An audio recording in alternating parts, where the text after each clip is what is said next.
लक्ष्मीनाथ समारम्भां नाथयामुनामध्यमाम् अस्मदाचार्यपर्यन्तां वन्दे श्रीगुरो परम्पराम्।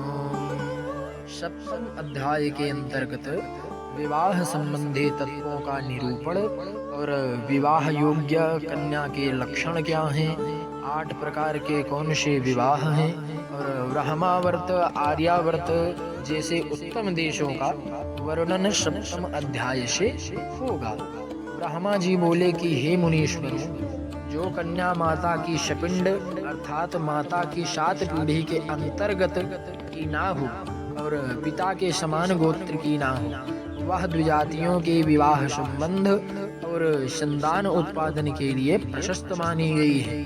जिस कन्या के भाई ना हो, जिसके पिता के संबंध में कोई जानकारी ना हो, ऐसी कन्या से पुत्रिका धर्म की आशंका से बुद्धिमान पुरुष को विवाह नहीं करना चाहिए।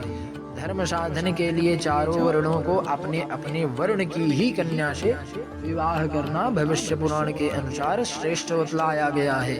4 वर्णों के इस लोक और परलोक में हित अहित के साधन करने वाले जो 8 प्रकार के वैदिक विवाह कहे गए हैं, वह कुछ इस प्रकार से है, जैसे ब्रह्म, दैव, आर्ष, प्राजापत्य, आसुर, गांधर्व, राक्षस तथा पैशाच, ये 8 प्रकार के विवाह बताए गए हैं। तरह तरह के विवाह के तरह तरह फल भी बताए गए हैं। जैसे अच्छे शील स्वभाव वाले उत्तम कुल को वर को स्वयं बुलाकर उसे अलंकृत और पूजित कर कन्या देना ब्राह्म विवाह है। यज्ञ में सम्यक प्रकार से कर्म करते हुए ऋत्विज को अलंकृत कर कन्या देने का दैव विवाह कहलाता है। वर से 1 या 2 जोड़े गाय बैल धर्मार्थ लेकर के विधि पूर्वक कन्या देना आर्ष विवाह कहा गया। और तुम दोनों एक साथ गृहस्थ धर्म का पालन करो, यह कह करके पूजन करके जो कन्यादान किया जाता है वह प्राजापत्य विवाह कहलाता है। कन्या के पिता आदि और कन्या को भी यथाशक्ति धन आदि दे करके स्वच्छंदता पूर्वक कन्या का ग्रहण करना आसुर विवाह है। कहने का तात्पर्य जो दहेज इत्यादि दिया जाता है वह आसुरी विवाह है। कन्या और वर की परस्पर इच्छा से जो विवाह होता है उसको संस्कृत में गांधर्व विवाह कहते हैं और अंग्रेजी में लव मैरिज है ना। और मार पीट करके रोती चिल्लाती कन्या से विवाह जो करता है या किसी का अपहरण कर लिया जाता है तो इस प्रकार का विवाह राक्षसी विवाह माना गया है। सोई हुई मत से मतवाली और जो कन्या पागल हो गई उसे गुप्त रूप से उठा ले आना, यह पैशाच नामक प्रथम कोटि का विवाह है।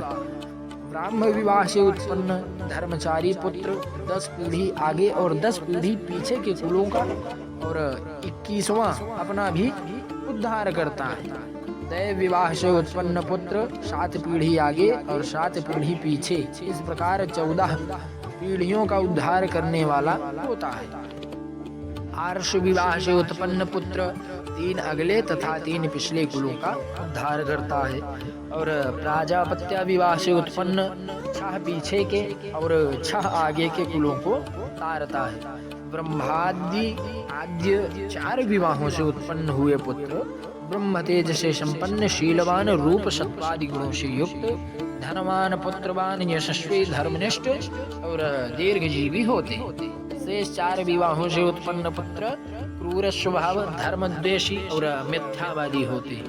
अनिंदित विवाहों से संतान भी अनिंद ही होती है और निंदित विवाहों की संतान भी निंदित होती है। इसलिए आसुर आदि निंदित विवाह कदापि नहीं करना चाहिए। कन्या का पिता वर्ष यत किंचित भी धन न ले, वर का धन लेने से वह अपत्य विक्रयी कहलाता है, अर्थात अपने पुत्री को बेच देने वाला ही अपत्य विक्रयी कहलाया। इसका तात्पर्य संतान को बेचने वाला है ना। जो पति या पिता आदि संबंधी वर्ग मोहवश कन्या के धन आदि से अपना जीवन चलाते हैं वह अधोगति को प्राप्त होते हैं। आर्ष विवाह में जो वो इत्यादि लेने की बात कही गई है वह भी ठीक नहीं है, क्योंकि चाहे थोड़ा ले या अधिक वह कन्या का मूल्य ही गिना जाता है। इसलिए आप सभी वर्षे कुछ भी ना लेना। और जिन कन्याओं के निमित्त वर पक्ष से दिया हुआ वस्त्र आभूषण आदि पिता भ्राता आदि नहीं लेते, प्रत्युत कन्या को ही देते, वह विक्रय नहीं है। यह कुमारियों का पूजन है, इसमें कोई हिंसा आदि दोष नहीं है। इस प्रकार उत्तम विवाह करके उत्तम देश में निवास करना चाहिए, इससे बहुत यश की प्राप्ति होती है। तब इस पर ऋषियों के मन में कुछ संशय हुआ और ऋषियों ने पूछा कि हे ब्राह्मण, वह कौन सा देश है जहाँ निवास करने से धर्म और यश की वृद्धि होती है?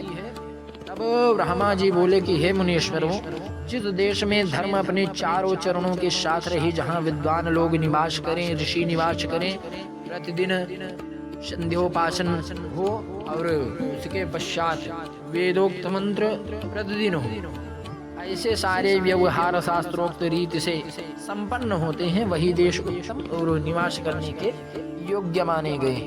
तब ऋषियों ने पूछा कि हे महाराज, विद्वान जिस शास्त्रोक्त आचरण को ग्रहण करते हैं और धर्मशास्त्र में जैसी विधि निर्दिष्ट की गई है, कृपा पूर्वक उसे हमें बतलाएं, हम इस विषय में महान कौतूहल हो रहा है। कहने का तात्पर्य, इस विषय में ऋषि लोग अत्यंत उत्सुक हैं और ब्राह्मण से पूछ रहे हैं। तब ब्रह्मा जी बोले कि राग और द्वेष से रहित सज्जन एवं विद्वान जिस धर्म का नित्य अपने शुद्ध अंतःकरण से आचरण करते हैं, उसे आप ध्यान पूर्वक सुने। इस संसार में किसी वस्तु की कामना करना श्रेष्ठ नहीं है। वेदों का अध्ययन करना और वेद विहित करना ये भी काम्य है। संकल्प से कामना व्रत उत्पन्न होती है।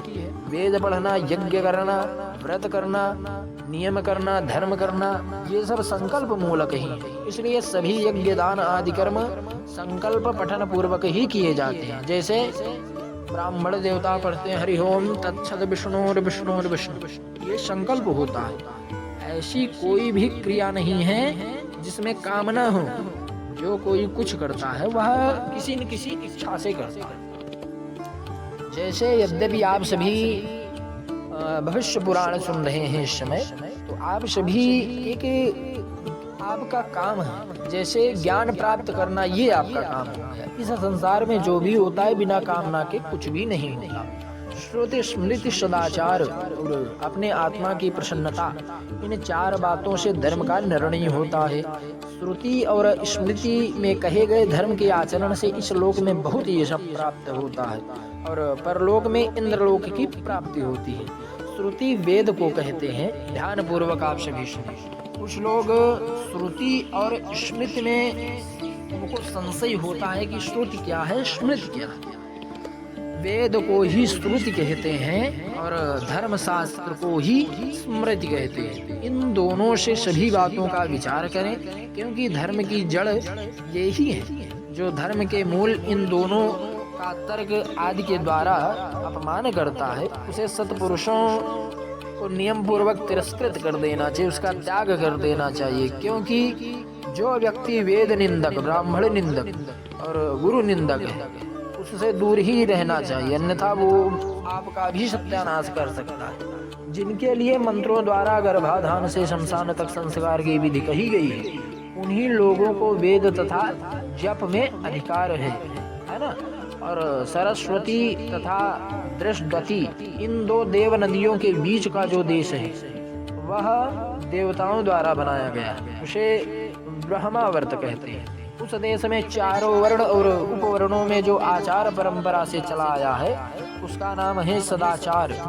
कुरुक्षेत्र, मत्स्य देश, पांचाल, सूरसेन देश अर्थात मथुरा, ये ब्रह्मर्षियों के द्वारा सेवित है, परंतु ब्रह्मावर्त से कुछ न्यून है। इन देशों में उत्पन्न हुए ब्राह्मणों से सब देश के मनुष्य बना आचार सिद्ध है। हिमालय और विंध्य पर्वत के बीच विनशन से पूर्व और प्रयाग से पश्चिम जो देश है, उसे मध्य प्रदेश कहते हैं। इन्हीं दोनों पर्वतों के बीच पूर्व समुद्र से पश्चिम समुद्र तक जो देश है, वह आर्यावर्त कहलाया है। जिस देश में कृष्ण सागर मृग अपनी इच्छा से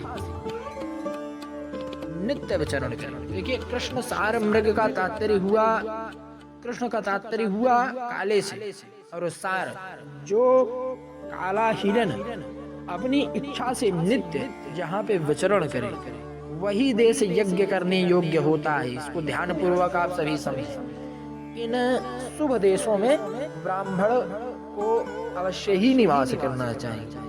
इसके अतिरिक्त जितने भी देश हैं वे सभी म्लेच्छ देश हैं। हे मुनीश्वरों, इस प्रकार मैंने यह देश व्यवस्था आपको बताई और साथ में आर्यावर्त ब्रह्मावर्त के विषय में जाना। इसी के साथ बोलिए भगवान भानुभास्कर की जय हो।